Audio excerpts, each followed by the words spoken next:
آج کا وظیفہ ایک لاہوتی وظیفہ ہے، لاہوتی تحفہ ہے، یعنی رجب المرجب، شعبان المعظم، رمضان المبارک کا خاص تحفہ، یعنی 2024 مکمل سال کا انمول تحفہ، لاہوتی تحفہ اور لاہوتی وظیفہ۔ معزز سامعین کرام، سورۃ الرحمن کی آیت فَبِأَيِّ آلَاءِ رَبِّكُمَا تُكَذِّبَانِ، قرآن مجید کی سورۃ الرحمن میں بار بار دہرائی گئی ہے۔ یہ آیت اللہ تعالیٰ کی نعمتوں اور احسانات کی یاد دہانی کراتی ہے اور شکر گزاری کی دعوت دیتی ہے۔ اس آیت کو بطور وظیفہ پڑھنے سے دل کی سکون، نعمتوں میں برکت اور اللہ کے قرب کا حصول ممکن ہوتا ہے۔ معزز سامعین کرام، وظیفہ کرنے کا طریقہ: نمبر 1، پاکیزگی کا خیال رکھیں۔ وظیفہ سے پہلے وضو کریں اور صاف جگہ پر بیٹھیں۔ نمبر 2، درود شریف ابتدا اور اختتام میں 3 مرتبہ درود شریف پڑھیں۔ نمبر 3، تعداد یعنی روزانہ 313 مرتبہ فَبِأَيِّ آلَاءِ رَبِّكُمَا تُكَذِّبَانِ پڑھیں۔ نمبر 4، وقت: صبح فجر کے بعد یا رات کو عشاء کے بعد پڑھنا بہتر ہے۔ نمبر 5، نیت: دل میں اللہ کی رضا اور اپنی حاجت کی نیت رکھیں۔ معزز سامعین کرام، نمبر 6، دعا: وظیفہ مکمل ہونے کے بعد اللہ تعالیٰ سے دعا کریں۔ فوائد: دل کی پریشانیاں دور ہوں گی، رزق میں برکت ہوگی، جسمانی اور روحانی سکون ملے گا، اللہ کی قربت نصیب حاصل ہوگی۔ استقامت اور یقین کے ساتھ اس وظیفہ کو جاری رکھیں۔ اللہ تعالیٰ سے دعا ہے کہ اللہ تعالیٰ آپ کی تمام جائز حاجات پوری ہوں۔ فَبِأَيِّ آلَاءِ رَبِّكُمَا تُكَذِّبَانِ کا وظیفہ انتہائی مؤثر ہے، لیکن اس کو پڑھنے کے لیے کچھ اہم باتوں کا خیال رکھنا ضروری ہے تاکہ ہم آپ کو بہترین نتائج حاصل ہوں۔ درج ذیل میں مزید تفصیل اور رہنمائی فراہم کی جا رہی ہے۔ نمبر 1، نیت کی اہمیت: وظیفہ پڑھتے وقت آپ کی نیت خالص ہونی چاہیے، اللہ کی رضا اور اپنی جائز حاجت کے لیے کریں، جیسے رزق میں برکت، بیماریوں سے شفا یا کسی اور مسئلے کا حل۔ نمبر 2، ابتدا اور اختتام: وظیفہ شروع کرنے سے پہلے 3 مرتبہ درود شریف، درود ابراہیمی لازمی پڑھیں اور آخر میں بھی درود شریف کے ساتھ وظیفہ ختم کریں۔ درود شریف کے بغیر وظیفے کے تاثیر کم ہو سکتی ہیں۔ معزز سامعین کرام، نمبر 3، مخصوص ایام میں عمل: اگر آپ خاص طور پر کسی بڑی حاجت کے لیے وظیفہ کر رہے ہیں تو اسے کم از کم 21 دن یا 40 دن تک مسلسل کریں۔ خواتین اپنے مخصوص ایام میں وظیفے کو موقوف رکھ سکتی ہیں اور بعد میں دوبارہ جاری کر سکتی ہیں۔ معزز سامعین کرام، وقت کا انتخاب: رات کا وقت یا تہجد کے وقت یہ وظیفہ زیادہ اثر رکھتا ہے۔ فجر کے بعد بھی بہت برکت والا وقت ہے۔ معزز سامعین کرام، نمبر 5، دل کی توجہ اور اخلاص: آیت پڑھتے وقت اس کے معنی پر غور کریں کہ اللہ کی بے شمار نعمتوں کو یاد کریں اور شکر ادا کریں۔ دل کو مکمل اللہ کی طرف متوجہ کریں اور کسی دوسری بات میں مشغول نہ ہوں۔ معزز سامعین کرام، نمبر 6، رزق کے لیے وظیفہ: اگر آپ رزق میں برکت کے لیے وظیفہ کر رہے ہیں تو روزانہ 313 مرتبہ فَبِأَيِّ آلَاءِ رَبِّكُمَا تُكَذِّبَانِ اور یہ سورہ رحمان مکمل پڑھنے کی کوشش کریں۔ رزق کی دعا کے ساتھ صدقہ بھی کریں، چاہے تھوڑا ہی کیوں نہ ہو۔ معزز سامعین کرام، نمبر 7، مشکل حالات کے لیے: اگر آپ کسی بڑی پریشانی میں مبتلا ہیں تو یہ عمل کریں۔ نمبر 7، مشکل حالات کے لیے: اگر آپ کسی بڑی پریشانی میں مبتلا ہیں تو یہ عمل کریں۔ یہ عمل لاہوتی عمل ہے، یہ عمل بالکل نایاب عمل ہے۔ سورۃ الرحمن کا یہ تحفہ عمل ہے۔ سورۃ الرحمن مکمل پڑھیں، فَبِأَيِّ آلَاءِ رَبِّكُمَا تُكَذِّبَانِ کو ہر آیت پر رک کر دہراتے جائیں، حاجت پوری ہونے تک اس عمل کو روزانہ کریں۔ نمبر 8، وضو اور پاکیزگی، ہمیشہ وضو کے ساتھ بیٹھیں، جگہ صاف ہو اور دل بھی گناہوں کی معافی طلب کر کے صاف ہو۔ دعا کے الفاظ اختتام پر، یا اللہ تیرے بے شمار احسانات ہیں اور ہم ان کا شکر ادا کرنے سے قاصر ہیں۔ یا رب ہماری حاجتیں پوری فرما، دل کے سکون اور روحانی سکون عطا فرما، ہمیں اپنے فضل و کرم سے نواز دے۔ اختتام وظیفہ کو کسی بھی ناجائز مقصد کے لیے استعمال نہ کریں، مستقل مزاجی اور یقین کے ساتھ عمل کریں۔ اگر مزید رہنمائی چاہیے تو بتائیں۔ معزز سامعین کرام، یقیناً میں آپ کو مزید رہنمائی فراہم کرتا ہوں تاکہ آپ فَبِأَيِّ آلَاءِ رَبِّكُمَا تُكَذِّبَانِ کے وظیفے کو مؤثر اور آسانی سے ادا کر سکیں۔ یہ آیت شکر گزاری اور اللہ کی نعمتوں کو تسلیم کرنے کا بہترین ذریعہ ہے اور اس کے روحانی فوائد بے شمار ہیں۔ معزز سامعین کرام، نمبر 1، وظیفہ کے دوران یکسوئی کا اہتمام کریں۔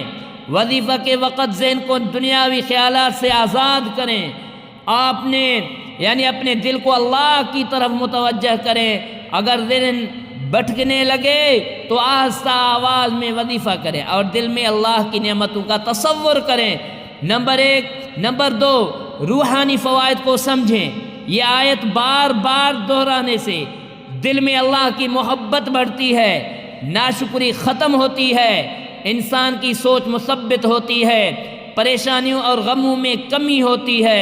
معزز سامعین کرام، نمبر 3، آیت کے معنی پر غور کریں۔ فَبِأَيِّ آلَاءِ رَبِّكُمَا تُكَذِّبَانِ کا مطلب ہے پس تم دونوں انسان اور جنات اپنے رب کی کون کون سی نعمتوں کو جھٹلاؤ گے۔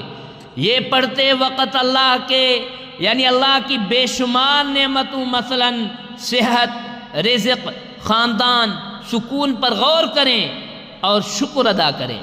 معزز سامعین کرام، نمبر 4، مشکل ترین حالات میں اثر انگیز عمل۔ اگر آپ کسی شدید مسئلے یا پریشانی میں ہیں یا یہ خاص عمل ہے تو نمبر 1، رات کو عشاء کے بعد 2 نفل حاجت کی نیت سے پڑھیں۔ نمبر 2، سورۃ الرحمن کو مکمل پڑھیں۔ نمبر 3، ہر مرتبہ فَبِأَيِّ آلَاءِ رَبِّكُمَا تُكَذِّبَانِ پر رک کر اپنی حاجت کے لیے دعا کریں، یعنی ہر مرتبہ ہر فَبِأَيِّ آلَاءِ رَبِّكُمَا تُكَذِّبَانِ پر۔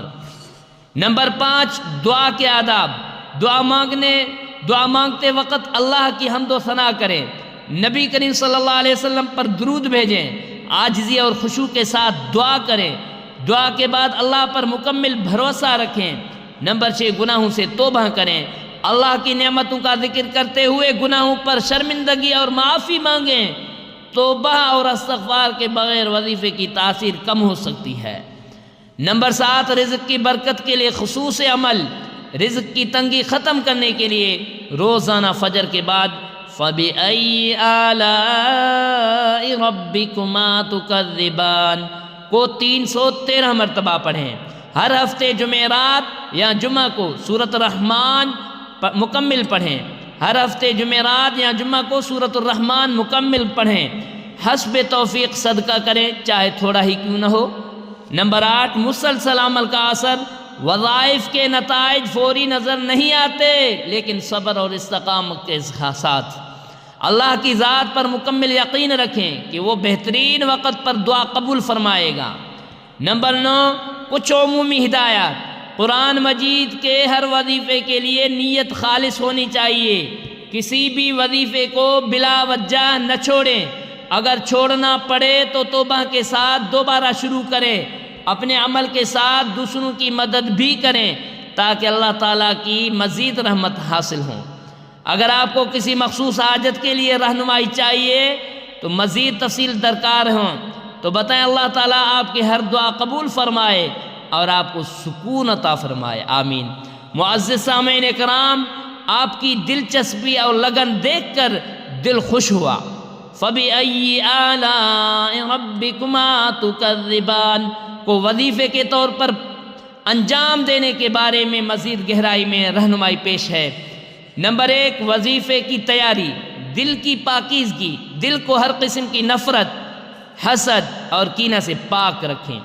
معزز سامعین کرام، جسمانی طہارت، وضو کریں، صاف لباس پہنیں، جگہ کا انتخاب، ایسی جگہ کا انتخاب کریں جہاں سکون ہو اور کوئی خلل نہ ہو۔ نمبر 2، آیت کی روحانی طاقت، یہ آیت اللہ تعالیٰ کی بے شمار نعمتوں کی یاد دہانی کراتی ہے۔ بار بار دہرانے سے شکر گزاری کا جذبہ بڑھتا ہے، جو اللہ کی مزید نعمتیں حاصل کرنے کا ذریعہ بنتا ہے۔ اللہ کی مخلوقات، جن و انسان کو یاد دہانی ہے کہ ہر نعمت اللہ کی طرف سے ہے۔ نمبر 3، وظیفہ خاص حاجات کے لیے، حاجت پوری کرنے کا عمل، یعنی حاجت پوری کرنے کا عمل۔ نمبر 1، نفل نماز، عشاء کے بعد 2 رکعت نفل نماز پڑھیں، نیت کریں یا اللہ اس وظیفے کے ذریعے میری حاجت پوری فرما۔ نمبر 2، سورۃ الرحمن کا ورد، سورۃ الرحمن مکمل پڑھیں، جہاں فَبِأَيِّ آلَاءِ رَبِّكُمَا تُكَذِّبَانِ آئے ہر بار رک کر 3 مرتبہ یہ آیت دہرانا بہتر ہے۔ نمبر 3، آیت کا ورد، سورۃ الرحمن کے بعد 313 مرتبہ فَبِأَيِّ آلَاءِ رَبِّكُمَا تُكَذِّبَانِ پڑھیں۔ نمبر 4، درود شریف، ورد کے آغاز اور اختتام پر 11 مرتبہ درود ابراہیمی پڑھیں۔ نمبر 5، دعا، عاجزی کے ساتھ اپنی حاجت اللہ کے سامنے رکھیں۔ نمبر 4، وظیفے کے ساتھ صدقہ، وظیفے کے اثر کو بڑھانے کے لیے حسب استطاعت صدقہ کریں۔ کسی ضرورت مند کو کھانا کھلایا یا مالی مدد کرنا روحانی برکات میں اضافہ کرے گا۔ معزز سامعین کرام، نمبر 5، مشکل ترین مسائل کا حل۔ اگر مسئلہ بہت بڑا ہو اور حل نہ نکل رہا ہو تو یہ عمل کریں۔ نمبر 1، جمعرات یا جمعہ کے دن روزہ رکھیں۔ نمبر 2، مغرب کے بعد سورۃ الرحمن پڑھ کر 500 مرتبہ فَبِأَيِّ آلَاءِ رَبِّكُمَا تُكَذِّبَانِ پڑھیں۔ نمبر 3، حاجت کے لیے اللہ سے دعا کریں اور اپنے گناہوں کی معافی مانگیں۔ نمبر 4، کم از کم 7 دن تک مسلسل یہ عمل کریں۔ نمبر 6، وظیفے کے لیے یقین کی اہمیت، اللہ پر کامل یقین رکھیں کہ وہی سننے والا اور قبول کرنے والا ہے۔ شک یا مایوسی وظیفے کی تاثیر کو کم کر سکتی ہے۔ معزز سامعین کرام، ویڈیو اچھی لگی تو ویڈیو کو ثواب کی نیت سے صدقہ جاریہ سمجھ کر آگے شیئر کرنا مت بھولیے گا۔ اگر آپ ہمارے یوٹیوب چینل پر نئے ہیں تو قرآن و حدیث وظائف چینل کو سبسکرائب کریں اور ساتھ ہی بیل آئیکن کا بٹن دبائیں تاکہ ہر نئے آنے والی ویڈیو کا نوٹیفیکیشن آپ تک پہنچ جائے۔ اگر آپ فیس بک پہ نئے ہیں تو فیس بک پر ہمارا پیج حافظ ربنا رند پیج کو فالو کریں، لائک کریں۔ ملتے ہیں اگلی ویڈیو میں۔ السلام علیکم ورحمۃ اللہ وبرکاتہ۔